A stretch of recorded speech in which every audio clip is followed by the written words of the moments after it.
আসসালামু আলাইকুম। আপনার বাজেট কম কিন্তু একটি ভালো এবং নির্ভরযোগ্য নোকিয়া বাটন ফোন দরকার? তাহলে ভিডিওটি আপনার জন্য। আজকে দেখাচ্ছি নোকিয়া 106।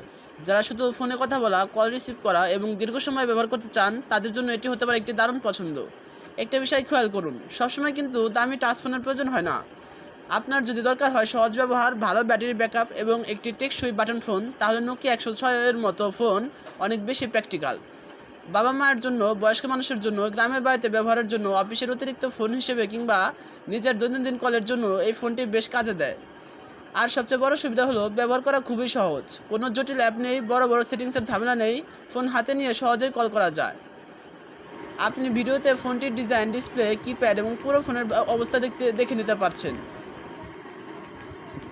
তাই কম বাজেটের মধ্যে যদি একটি ভালো নোকিয়া বাটন এবং মোবাইল খুঁজে থাকেন, তাহলে নোকিয়া 106 আপনার জন্য হতে পারে একটি ভালো অপশন। ফোনটি নিতে চাইলে এখনই ইনবক্স করুন অথবা কল করুন। ধন্যবাদ। আল্লাহ হাফিজ।